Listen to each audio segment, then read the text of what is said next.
Connecting above and below. The magician as the uniter. Hello everyone, this is Taliesin McKnight, and thank you for joining me today. This is a video exclusively for Patreon and my Patreon supporters, so thank you so much. And after a year, these videos will be released to everyone, so that knowledge is for everybody. So this helps me to monetize my content so I can put full focus on this. And then it'll be, after a year, it'll go to everybody. And I plan to do this for many years to come. So there'll be many videos connecting above and below and how to infuse our daily lives and the things that we do in daily lives with magic. Life is magical.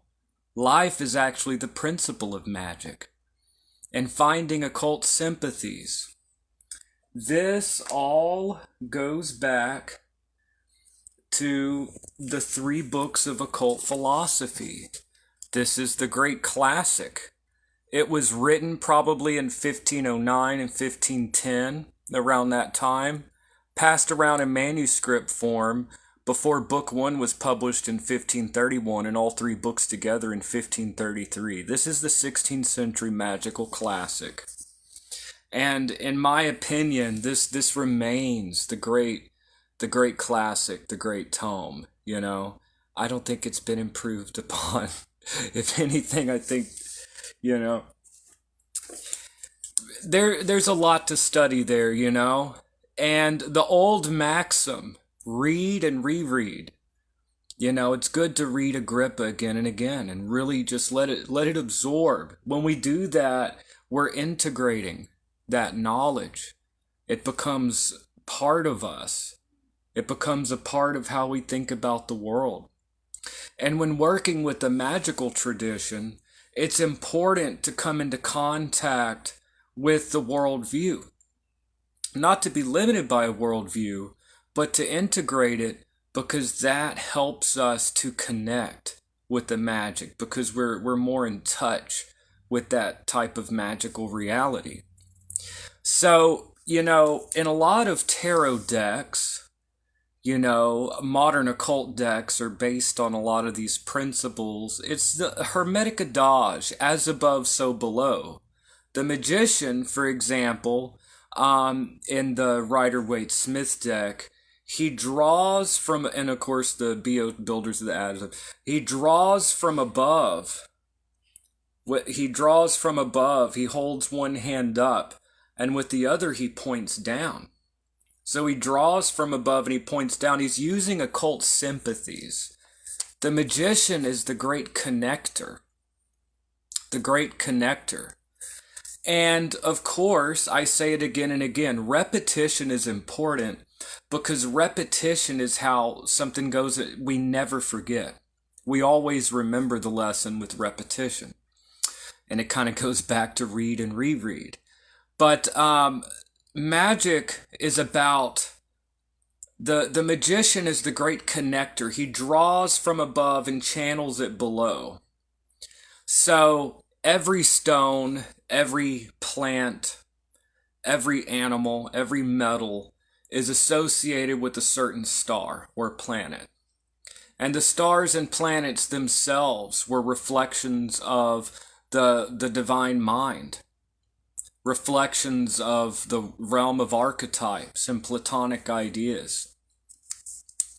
So what the magician does is you take a stone of Mercury and you're able to draw down the powers of Mercury from the cosmos. You've created a house, a dwelling place for that spirit. So the magician makes connecting links using occult sympathies.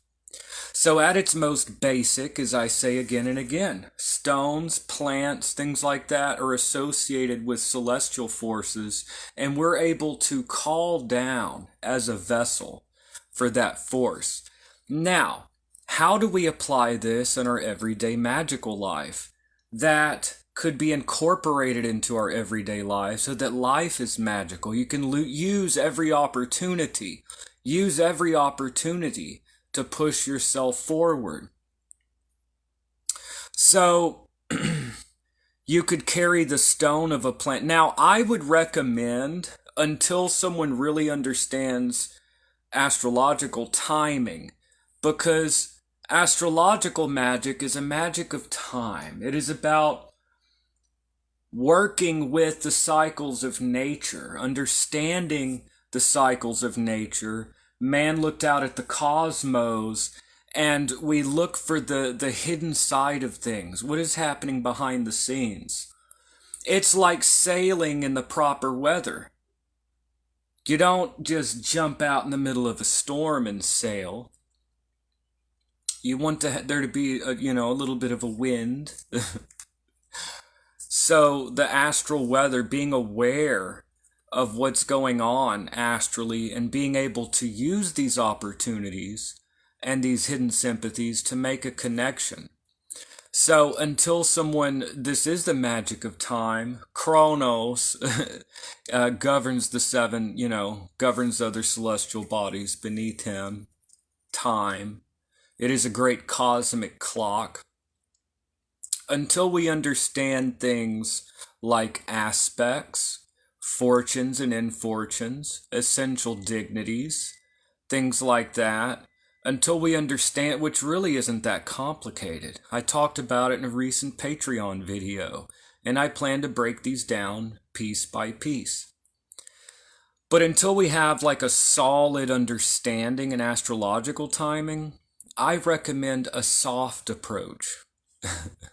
Not full-on evocation or talismans and stuff.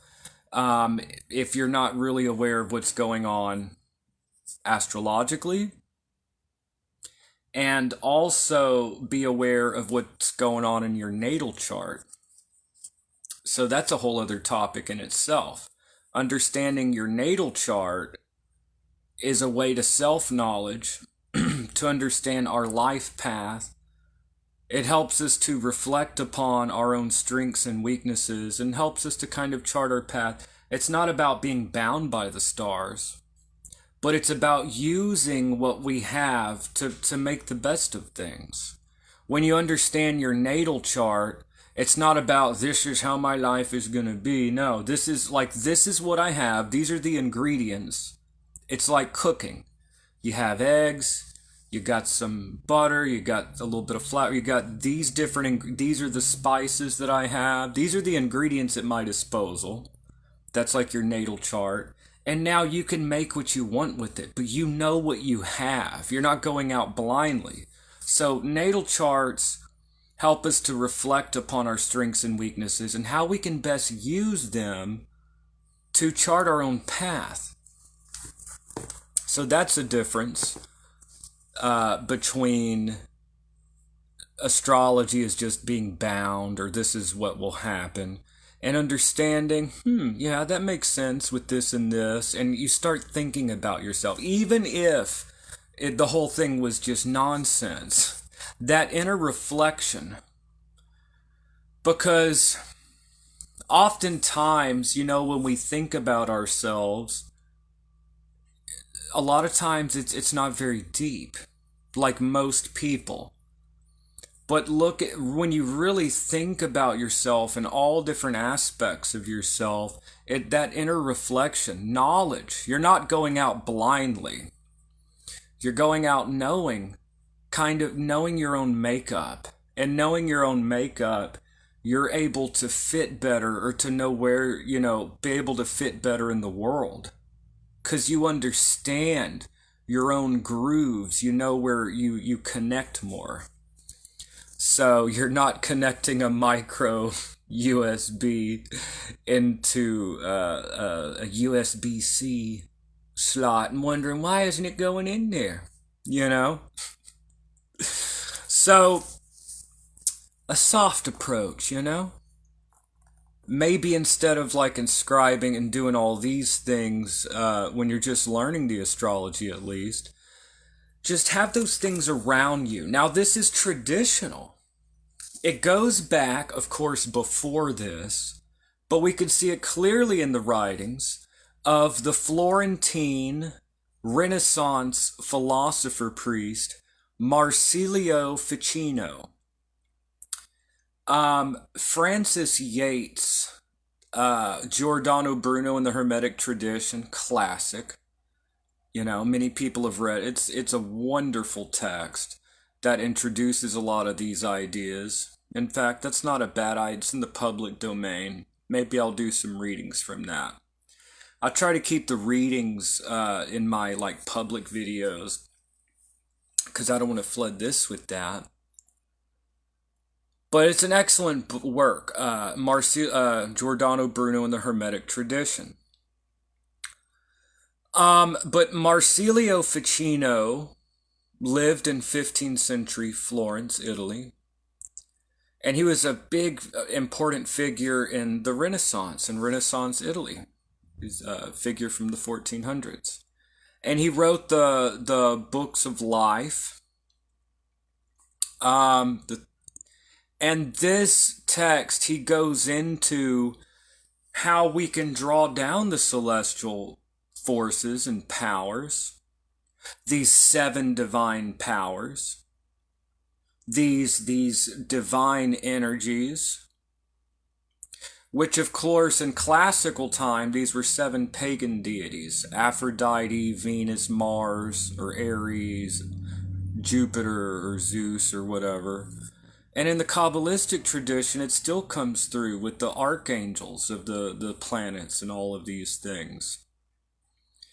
And people tend to think of it as one group steals from another, when really every group on Earth, every culture has a cosmology. They may conceptualize it in different ways, but in the end they come to very similar conclusions. But we all have a cosmology. But Marsilio Ficino wrote, just like the Picatrix, that being around the color of a certain planet. Marsilio Ficino talked about bringing in more Venus, not just for love spells and getting a date, you know, but also just bringing in friendliness and pleasantness and beauty into life by surrounding ourselves with the color green, by spending time in green meadows, having roses around, have a little copper around, have beautiful things. These things are all consonant with Venus. Not having like, you know, rock music that's real Mars energy and then just lots of fire. Well, that's going to bring out more of a Mars energy. Life itself is a type of talisman. Life itself is a type of talisman. We want to make those connections and those frequencies that draw down what we're trying to apply. I'm not saying don't listen to, you know, cool music. I'm just giving examples here that our life is a type of talisman. What we focus upon, and that kind of goes back to guarding of the eyes and guarding of the ears. Being careful what we bring into our consciousness. And what energies we get around, you know. There are negative people out there. And like I was telling a friend today, that it's like spiritual sick. It's like an astral sickness or flu, right? Negative people, it's like someone's got a cold and they're next to you. You could catch the cold. You don't want to be next to somebody coughing and sneezing, you know, and they're contagious. You don't want to catch that energy. That's why I try to keep a distance from negative people. You know, I try to keep a little bit of a distance. Avoid the unlucky. Not because you don't want to help them or whatever, but the best way that you can help someone is by yourself being clear and positive, and you could better help. You're not yourself being infected with it's like an astral influenza. It's like the astral flu. But having colors, music, foods, things that associate with a planet. A very simple way to work with Venus, for example, is to carry an emerald in your pocket. Bring in more joy, more pleasure, more beauty into your life by having stones of Venus around you. Bring in, if you want, mercury, topaz, or agate. So having the stones, a lot of people are avid rock collectors. They love their crystals. That's magic right there. Why is it magical? Well, there are different views. Agrippa has the three world model. It helps to conceptualize, according to a Renaissance magician perspective, that we have natural magic, which is the use of plants and stones and things like that, metals. But those things are infused because they receive the powers of the stars. So that is what gives the stone its properties, according to this classical worldview. I'm not saying, this is the way it is. According to the classical worldview, the stone is infused by the celestial virtues. And really, ultimately, all these powers come from God, or the divine, or the one, the Hermetic or Neoplatonic one, or however you conceptualize that. The divine omnipotency, Agrippa says it in chapter 1. What does he say in chapter 1? I don't want to read all the James Freak, all the stuff, Where is it? What magic is. This is Agrippa, Book 1, Chapter 1. We're going to go into Book 1, Chapter 1.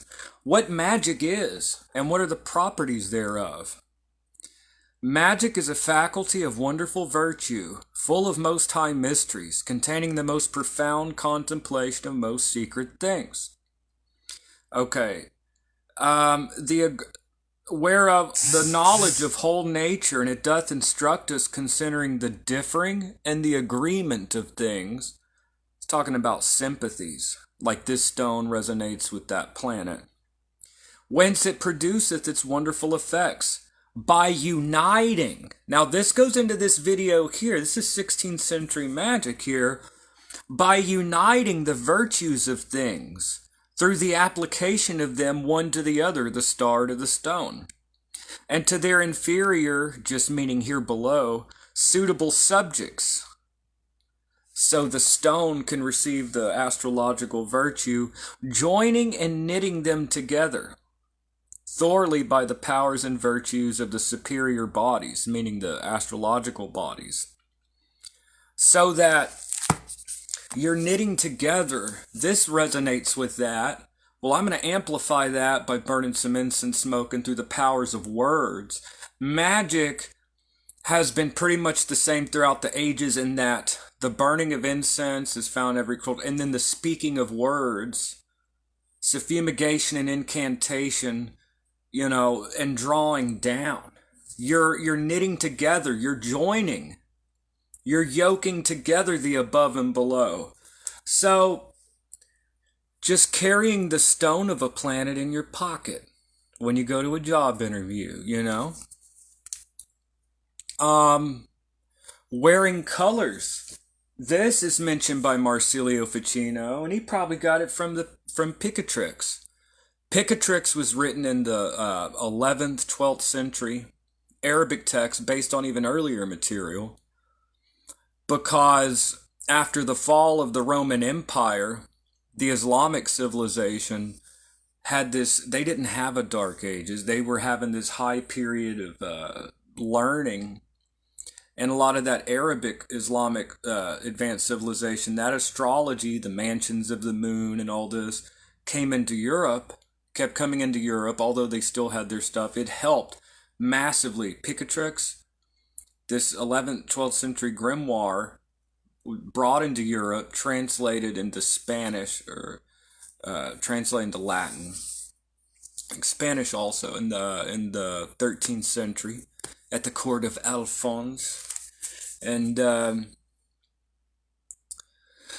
so the Picatrix says to wear the clothing of the color of the planet.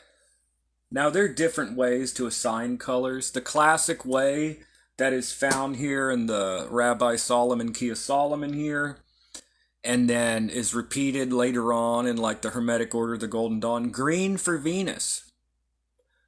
Green for Venus, like fertility and all that green. Wear some green, for Venus. Be around, or like emerald is green. Or red for Mars, blue like the blue sky. Jupiter is, or Zeus is god of the sky. Blue for Jupiter, orange for Mercury, silver for the moon. So wearing clothing, wear yellow to bring in that happy and that confidence of the solar energy. Wear yellow. Surround yourself with yellow. When you put it on with intention. When you carry the stone in your pocket, speak it into being what you're carrying it for good luck or whatever. When you put on your clothing, you could even wave it through some incense and speak some magical words. Put on the clothing, you've got magical clothing. Your shirt is a magical talisman.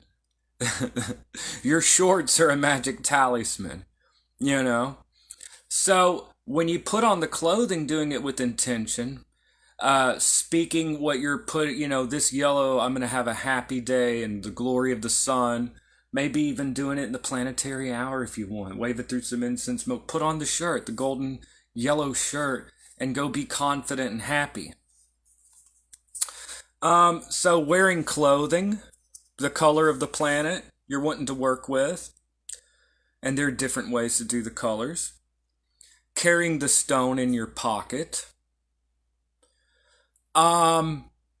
Teas. Teas are a way to infuse, with herbs. Of course, you have to be careful with allergies and make sure you don't get something toxic. But as long as you're not allergic, it's not toxic. A tea can be brewed that's associated with the moon or Venus. Okay, have some Venus tea with herbs of Venus, and speak over that cup of tea a little Venus incantation for beauty or popularity. Drink the tea.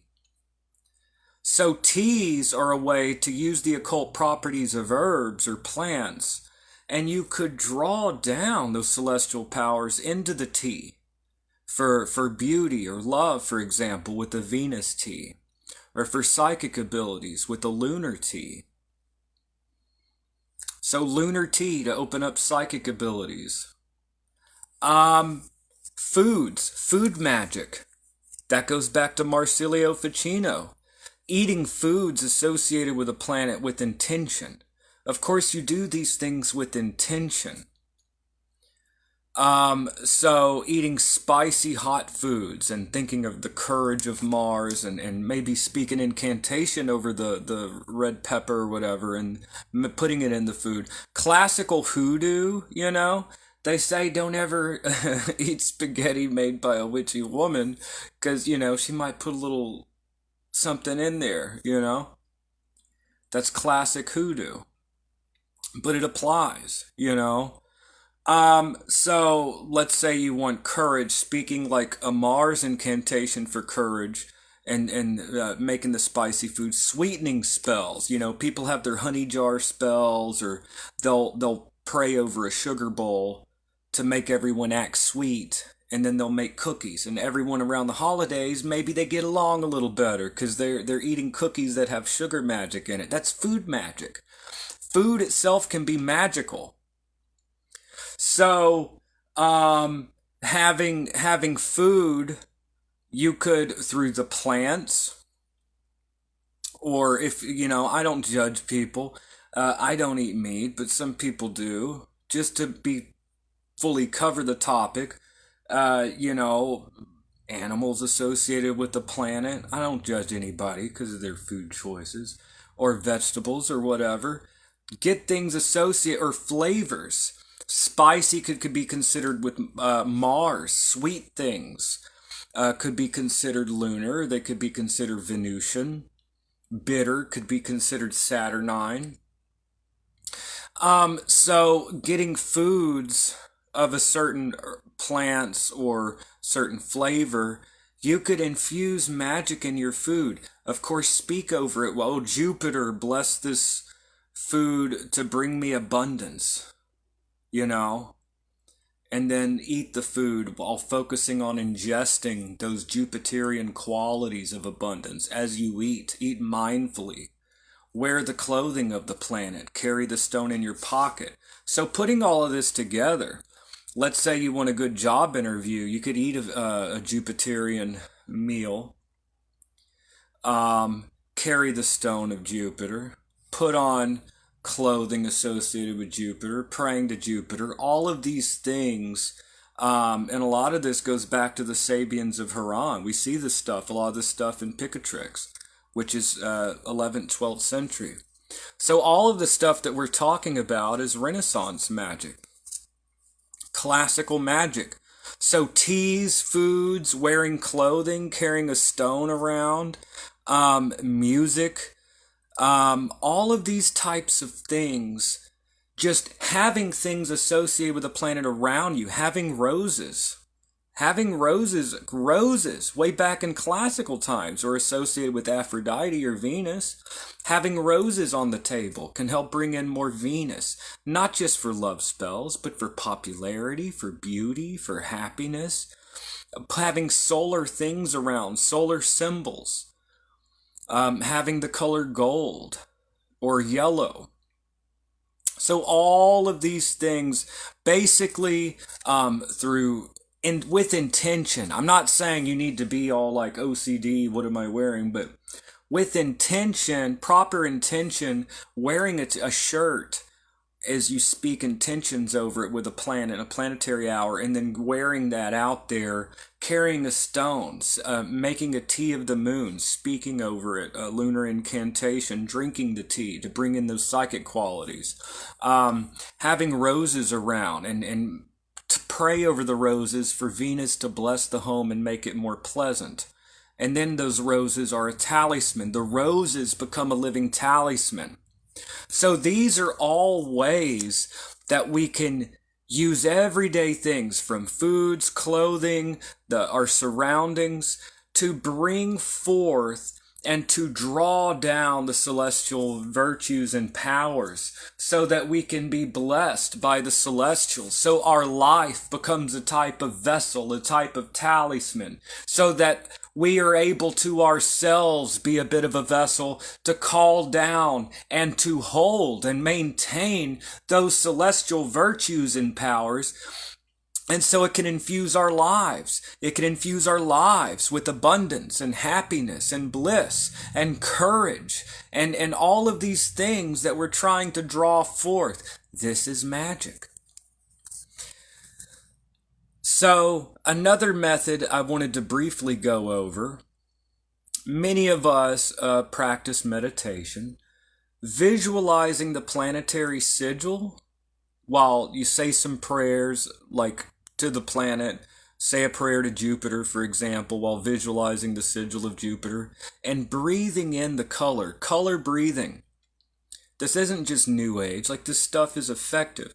Breathing in the green energy of Venus as you visualize the sigil of Venus, praying to her to help you to be beautiful and popular and happy. Visualize maybe a pink sigil of Venus, like the circle with a cross underneath it, and breathing in green energy. And praying to Venus to bless you. Keep breathing in this energy. And perhaps your own energy field is being filled with Venus. You are the talisman. You, yourself, your energy field, you are the talisman. Now go to that social event and shine and be beautiful and be popular and make friends and have fun, because that's what Venus is about. So these are just some ways that we could bring more magic into our lives under a classical Renaissance perspective, and that we can make our lives more fit vessels for as our life could be a talisman, make ourselves more fit vessels to hold those energies. As opposed to just asking for things, we make ourselves more fit and more conscious of these powers as we interact with them to bring more of these things into our lives. And then, of course, we have the hexagram ritual, which can be used to banish, invoke, and all of this type of thing. So that is just a quick little video for y'all, and maybe some food for thought. So that is today's video on classical Renaissance magic and making our lives more of a fit vessel, that we are the talisman. So that's my video for today. And yep, today's just Patreon. So just some food for thought, making our lives a fit vessel for the influences of the planets. We make ourselves more able to receive and to hold those powers. So thank you so much for joining me, and I will see y'all in the next video. Have a great day, y'all.